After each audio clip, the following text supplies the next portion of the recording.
Hi all, அனைவருக்கும் இனிய ஆங்கில புத்தாண்டு நல்வாழ்த்துக்கள். இந்த 2026 எல்லாருக்குமே எல்லாமே கிடைச்சு நல்லா இருக்கணும் அப்படிங்கிற ஒரு விஷோட தொடங்குறோம்.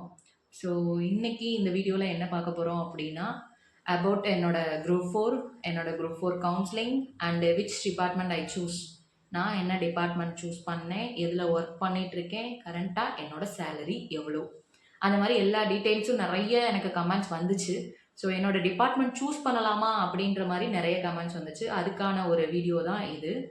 ஸோ ஃபஸ்ட்டு இந்த சேனல் வந்து நான் ஆரம்பித்து 2 இயர்ஸ் ஆச்சு. 2 இயர்ஸாக எந்த ஒரு பெரிய மோட்டிவ்லலாம் நான் வீடியோஸ்லாம் போடுற கிடையாது. எனக்கு சும்மா போர் அடிக்கும், நான் மோட்டிவ் இல்லாமல் இருப்பேன் அப்படிங்கிற சமயத்தில் மட்டும் ஒரு சில வீடியோஸ் அப்லோட் பண்ணிட்டு இருந்தேன். ஸோ இப்போ இந்த வருஷம் என்னோட ரெசல்யூஷன் என்ன அப்படின்னா, டெய்லியும் வீடியோஸ் போடணும். டெய்லியும் வந்து என்ன நான் வந்து ஆக்டிவாக வச்சுக்கணும், என்ன நான் வந்து கரண்ட்டாக வச்சுக்கணும் அப்படிங்கிறதுக்காக திருப்பி இதில் வீடியோஸ் அப்லோட் பண்ண ஆரம்பிக்கிறேன். ஸோ டைரெக்டாக வீடியோக்குள்ளே போயிடுவோம். ஸோ ஃபஸ்ட்டு நான் வந்து குரூப் 4 பாஸ்டு. விச் இயர் அப்படின்னு கேட்டிங்கன்னா 2023.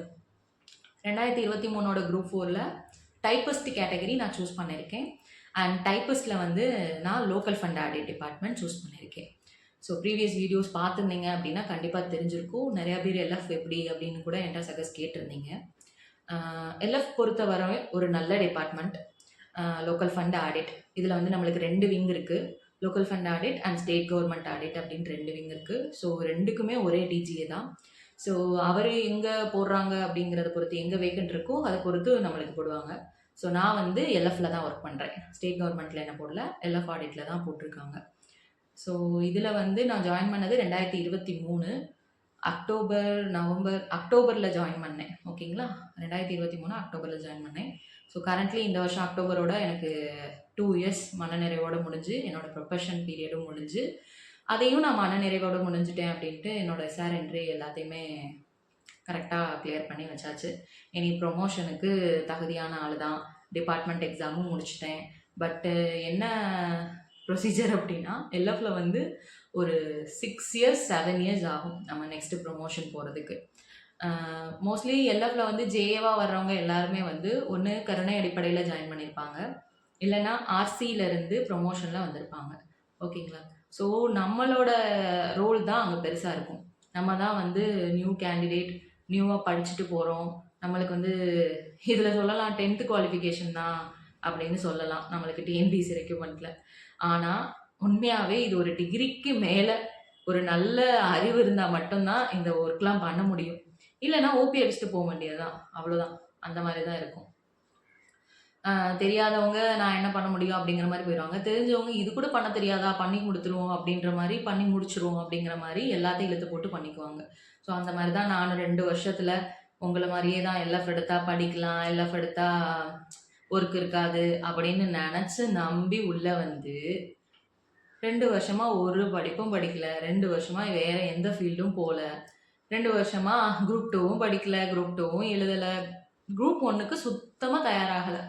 எல்லாமே ஒரு எப்படி சொல்ல, நம்ம லைஃப் மாறிடும், எல்எஃப் எடுத்துட்டோம், நம்மளுக்கு கிடச்சிரும் எல்லாமே, நம்ம எல்எஃப்னால நம்மளுக்கு லீவு, நம்மளுக்கு சலுகை இருக்குது, அப்படி இப்படின்னு நினச்சி வந்தேன். ஒன்றும் கிடையாது. இருக்கிற எல்லா வேலையும் உனக்கு தான் வேலை தெரியும் அப்படின்னு தலையில் கட்டுவாங்க, அவ்வளோதான். தெரியாதவங்க தெரியல அப்படின்னு சொல்லிட்டு போயிட்டே இருப்பாங்க. ஸோ இந்த என்ன என்ன சொல்ல வரேன் அப்படின்னா, எங்கே போனாலுமே வேலை இருக்குங்க, சரிங்களா?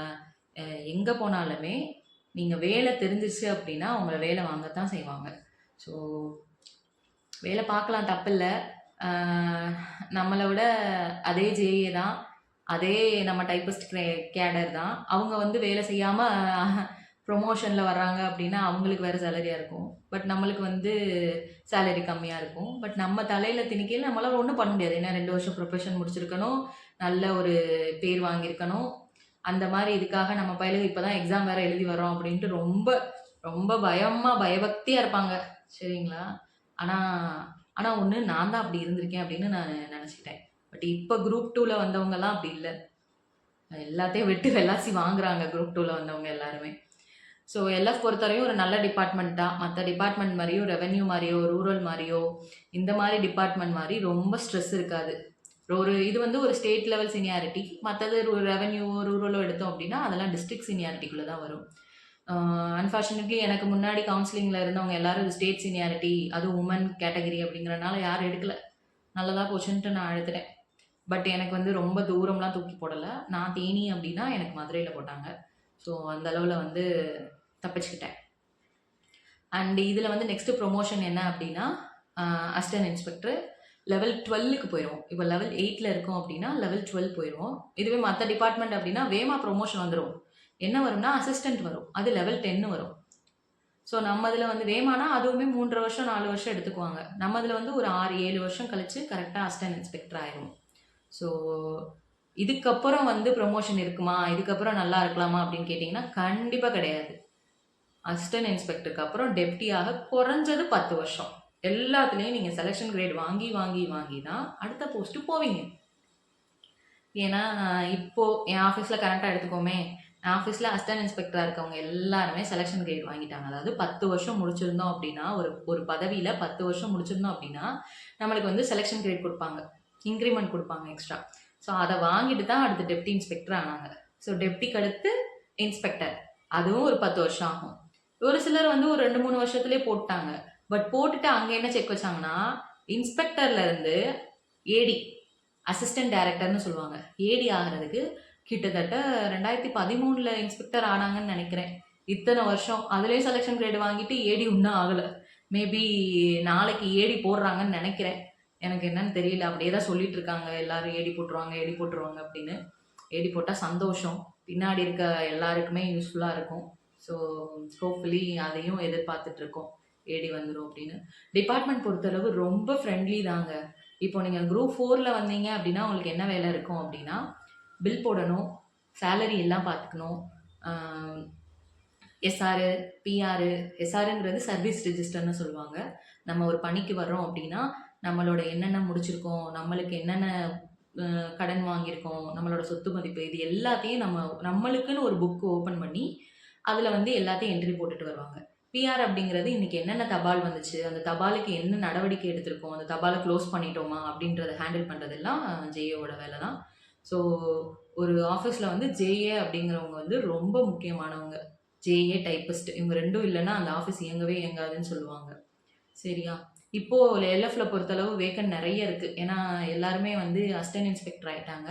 ஸோ ஜேஏ, டைப்பிஸ்ட் இந்த மாதிரி வேக்கன்ட் வந்து நிறைய இருக்குது. அண்டு குரூப் 2 கிரேடரில் எடுத்துக்கிட்டோம் அப்படின்னா லெவல் 12ல் வருவீங்க, அசிஸ்டன்ட் இன்ஸ்பெக்டராக வருவீங்க. ஸோ உங்களுக்கு என்ன அப்படி ட்ரைனிங் கொடுப்பாங்க அப்படின்னா, இது வந்து உள்ளே நீங்கள் ஜாயின் பண்ணும் போதே 6 மாதம் ட்ரைனிங். சரிங்களா? 6 மாதம் ட்ரைனிங் 3 சென்டர் நடக்கும். இப்போ கரண்ட்டாக வந்து சென்னை, கோயம்புத்தூர், மதுரை இந்த 3 இடத்துல நடந்துட்டுருக்கு. இந்த டைம் வந்து ஹியூஜ் ரெக்ரூட்மெண்ட்னால குரூப் 2ல வந்து நிறைய பேர் எல்எஃப் எடுத்திருக்காங்க. மேபி சேலரி இஷ்யூமா, சேலரி வந்து லெவல் 12 அதனால எடுத்தாங்களா, இல்லை என்ன நினச்சி நெக்ஸ்ட்டு படிக்கலாம் அப்படின்னு எடுத்தாங்களா என்னன்னு தெரில. பட்டு சாட்டர்டே சண்டே எப்பயும் லீவு தான்.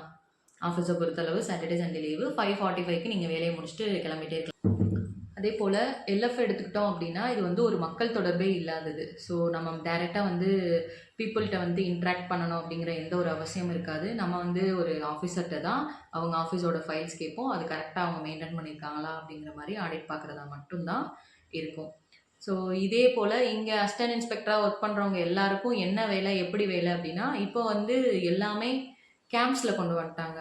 கேம்ப்ஸ் அப்படிங்கிறது வந்து எப்படின்னா, நம்மளுக்குன்னு ஒரு லாகின் ஐடி, ஒரு பாஸ்வேர்ட் கொடுத்து அந்த ஐடியில் தான் நீங்கள் என்ன ஆடிட் பார்க்கணும், உங்களுக்கு எந்த ரீஜியனில் ஆடிட் போட்டிருக்கோம் அப்படிங்கிற மாதிரிலாம் வந்துடும். ஸோ 4 குவார்ட்டர் பிரிப்பாங்க 1 இயரை. ஸோ அந்த 4 குவார்ட்டரில் ஒவ்வொரு குவார்ட்டரும் 3 மாதம் வரும். சரிங்களா?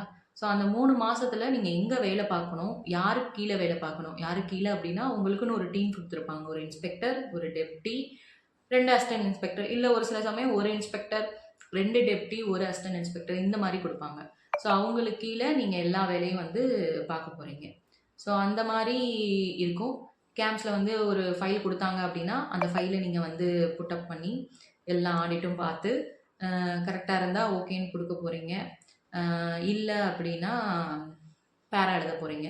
ஸோ அந்த பேராவை வந்து சர்டைன் அந்த அந்த அது ரெவென்யூவா இல்லை ஹெல்த்தா எந்த டிபார்ட்மெண்ட்டில் அவங்களுக்குன்னு ஒரு ஐடி கொடுத்துருப்பாங்க. அந்த ஐடிக்கு நம்ம இந்த பேராவை நம்ம கொண்டு போய் கொடுப்போம். அவங்க அதுக்கு பதில் குடுத்தா, அது நம்ம அக்செப்டபிளா இருந்துச்சுன்னா நம்ம நீக்கம் பண்ணுவோம். இல்ல அப்டின்னா, அது பேராவா ரைஸ் ஆகும். அந்த மாரி. ஸோ நீங்க ஃபீல்டுக்குள்ள வந்தீங்கன்னா, அது வேலை ஃபுல்லா தெரியும். ஸோ இப்போதைக்கு வந்து நீங்க மதுரையில போட்டாலும், தேனியில போட்டாலும், அவங்க எங்க ஒர்க் போடுறாங்களோ, அங்க நீங்க போய் தான் ஆகணும். ஸோ கரண்ட்டா என் ஆஃபீஸ்லலாம் எல்லாருக்குமே திருநெல்வேலி போட்டாங்க. ஸோ எங்கனாலும் போய் தான் ஆகணும். வேற வழியே இல்ல அப்டிங்கிற மாரி ஒரு சிச்சுவேஷன் ஆயிருச்சு. ஸோ எல்எஃப்ல வந்து குரூப் 4ஓட சேலரி என்னன்னு நான் சொல்லிடுறேன். நான் ஜாயின் பண்ணி 2 இயர்ஸ் ஆச்சு. இந்த 2 இயர்ஸ்ல வந்து இப்போ கரண்ட்டா என்னோட கிராஸ் வந்து 35K 35,000 ஸோ இதில வந்து நான் வந்து ஹவுசிங் போர்டு குவார்ட்டர்ஸ்ல இருக்கேன். ஸோ அந்த குவார்ட்டர்ஸ் ரென்ட்டு ப்ளஸ் நான் ஃபெஸ்டிவல் அட்வான்ஸ் வாங்கியிருக்கேன். சிபிஎஸ் வாங்கியிருக்கேன். இந்த மாரி நெறைய சிபிஎஸ் வாங்கல. சிபிஎஸ் புடிக்கிறாங்க. அந்த அமௌண்ட்டு இதெல்லாம் போக எனக்கு கரண்ட்டா 25K வருது. நியர்லி ஹேண்ட்ல வந்து 25K வாங்குறேன். இதே போல குரூப் 2ல வர்றவங்களுக்கு எவ்வளோ சேலரி அப்படின்னு கேட்டிங்கன்னா, கரண்ட்டா வந்து அவங்களுக்கு கிராஸ் எவ்வளோன்னு தெரியல. பட் இன் ஹேண்ட் வந்து 53K வாங்குறாங்க. ஓகேங்களா? 53 53,000 வாங்குறாங்க. இப்போ கரண்ட்டா குரூப் குரூப் 2ல பாஸ் பண்ணி ட்ரெய்னிங் அட்டெண்ட் பண்ற எல்லாத்துக்குமே நான் தான் சேலரி போட்டுட்ருக்கேன். ஸோ அவங்க அவங்க எல்லாருமே வந்து 53K வாங்குறாங்க. ஸோ நல்ல ஒரு சேலரி இருக்கிறனால மட்டும் தான் இந்த டிபார்ட்மெண்ட்ட சூஸ் பண்றாங்க. மத்தபடி படிக்கிறதும், படிக்காததும் உங்களுடைய திறமை. நான் படிக்கணும்னு நெனச்சு தான் இந்த டிபார்ட்மெண்ட் எடுத்தேன். பட் என்னால படிக்க முடியல. அவ்ளோ ஸ்ட்ரெஸ் இருக்கு. கண்டிப்பா எந்த ஒரு வேலையா இருந்தாலும் ஸ்ட்ரெஸ் இருக்கும் அப்படிங்கிறத நான் புரிஞ்சுக்கிட்டேன். அம் அவ்வளோதான். இந்த டிபார்ட்மெண்ட் எடுக்கலாமா அப்படின்னு நெறைய பேர் கொஸ்டின் கேட்டிருந்தீங்க. கண்டிப்பா எடுக்கலாங்க. ஏன்னா என் பக்கத்து வீட்டுக்காரவங்கலாம் ரெவென்யூல இருக்காங்க. அவங்களோட ஒர்க் ப்ரெஷர் பார்க்கையில நம்மலாம் எவ்வளவோ பரவால்ல அப்படிங்கிற மாரி தோணுது. ஓகேங்களா? நம்மளுக்கு ஒரு 3 மாசம் ஒரு இன்ஸ்டிடியூட் குடுக்குறாங்க. அந்த இன்ஸ்டிடியூட்ல நம்ம ஆடிட் பார்க்க போறோம். அவ்வளோதான். எஸ்டாப்ளிஷ்மென்ட் குரூப் குரூப் 4ல வந்தீங்க அப்படின்னா, எஸ்டாப்ளிஷ்மென்ட் பார்க்க போறீங்க. அது எல்லாமே இப்ப ஆஃபீஸ் கொண்டு வந்துட்டாங்க. ஸோ ஆஃபீஸ்ல தான் எல்லாமே பார்க்க போறோம். ஸோ இந்த வீடியோ வந்து முழுக்க முழுக்க எல்எஃப் சூஸ் பண்ணலாமா? எல்எஃப்ல நான் என்ன பண்ணிட்டுருக்கேன்? எல்எஃப்ல சேலரி எவ்வளோ? இந்த மாரி ப்ரமோஷன்ஸ் எவ்வளோ? இத பத்தினது மட்டும் தான். ஸோ இன்னமும் இதுக்கப்புறமும் வீடியோஸ் வேணும் அப்படின்னா, கண்டிப்பா கமெண்ட்ஸ்ல சொல்லுங்க. உங்களுக்கு என்ன கொஸ்டின்ஸ் வேணும்னாலும், ஐ மீன் என்ன கொஸ்டின்ஸ் எல்எஃப்ப பத்தி தெரியணும் அப்படின்னாலும் நீங்க சொல்லுங்க. நான் கண்டிப்பா அதையும் ஒரு வீடியோவா போடுறேன். அண்ட் நான் கரண்ட்டா இப்ப தான் படிக்க தொடங்கியிருக்கேன். தொடங்கியிருக்கேன்னு இல்ல, தொடங்க போறேன். நெக்ஸ்ட் குரூப் 2ஓ, குரூப் 1ஓ நானும் உங்கள மாரி ஒரு 2026ல ஒரு கேண்டிடேட்டா எழுத தான் போறேன். கண்டிப்பா அடுத்த ஒரு லெவல் போனா தான் நம்மளுக்கு ஒரு மரியாதை இருக்கும். நம்மள வந்து இன்னமுமே 4 பேர் மதிப்பாங்க. ஆ நம்ம ஆஃபீஸ்லயே வந்து, "நீ வந்து ஒரு 10த் கிரேடர் ஒரு இதுக்கு தானே வந்திருக்க" அப்படிங்கிற மாரி நம்மள ட்ரீட் பண்றவங்களும் இருப்பாங்க. ஸோ அவங்க முன்னாடி வந்து கண்டிப்பா நம்ம வேற வேலை வாங்கி காட்டணும் அப்படிங்கிற ஒரு இது மனசுக்குள்ளேயே இருக்கு. ஸோ ஹோப்ஃபுல்லி இந்த வருஷம் வந்து எல்லாருக்கும் ஒரு நல்ல ஆண்டாக அமைஞ்சு, எல்லாருமே அவங்க நெனச்சத கண்டிப்பா அவங்களுக்கு கிடைக்கணும் அப்படிங்கிற ஒரு மோட்டிவோட இந்த வ இந்த இந்த இயர ஆரம்பிக்கலாம். Thank you. First time first time channel பார்க்குறீங்க அப்படின்னா, கண்டிப்பா சப்ஸ்கிரைப் பண்ணுங்க. கண்டிப்பா ஷேர் பண்ணுங்க. கண்டிப்பா என்னை ஃபாலோ பண்ணுங்க. பாய்.